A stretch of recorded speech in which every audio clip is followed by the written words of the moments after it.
Syria में असद सरकार का अंत हो गया। सीरिया की राजधानी दमिश्क पर विद्रोहियों ने पूरी तरह कब्जा कर लिया।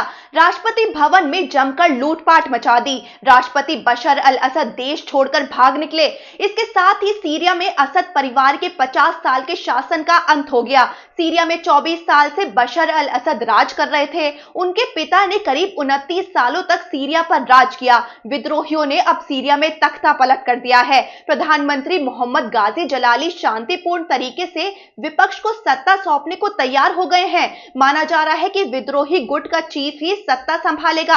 अब सवाल है कि आखिर असद के 24 साल के राज का अंत किसने किया? कौन है वो शख्स? किसकी आंधी में असद की सरकार उड़ गई? दरअसल सीरिया में HTS यानी हयात तहरीर अल शाम ही वो विद्रोही संगठन है जिसने असद सरकार की नींव हिला दी। HTS एक ऐसा समूह है जो सीरिया में सबसे शक्तिशाली सशस्त्र विपक्षी ताकत बन गया है। अब सीरिया पर पूरी तरह से उसका राज है। उसके सामने सीरिया के प्रधानमंत्री ने भी सरेंडर कर दिया है। आर्मी उसका आदेश मानने को तैयार है। उसके लड़ाके सीरिया में पूरी तरह कब्जा कर बैठे हैं। सरकारी टीवी नेटवर्क हो या पुलिस मुख्यालय, हर जगह HTS का कंट्रोल है। इस विद्रोही संगठन का मकसद रहा है सीरिया में असद सरकार की सत्ता को उखाड़ फेंकना। लंबे संघर्ष के बाद आखिरकार ये संगठन अपने मकसद में कामयाब हो गया।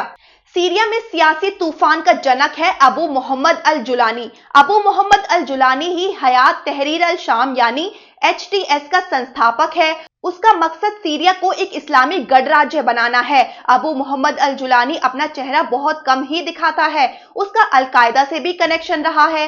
सीरिया के गृह युद्ध में अलकायदा से जुड़े एक गुट का कमांडर बनने से पहले अल जुलानी ने अमेरिकी जेल में सजा काटी है।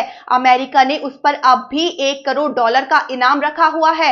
हालांकि बाद में जुलानी ने अलकायदा का साथ छोड़ दिया था और उसके बगदादी से रास्ते अलग हो गए। वहीं फिलहाल दमिश्क में विद्रोही खूब जश्न मनाते दिखे। राष्ट्रपति भवन में जमकर लूटपाट हुई। सीरियाई लोगों की भीड़ दमिश्क के चौराहों पर जश्न मनाने के लिए इकट्ठा हुई। उसने असद विरोधी नारे लगाए और कुछ इलाकों में जश्न में गोलियां भी चलाई गईं।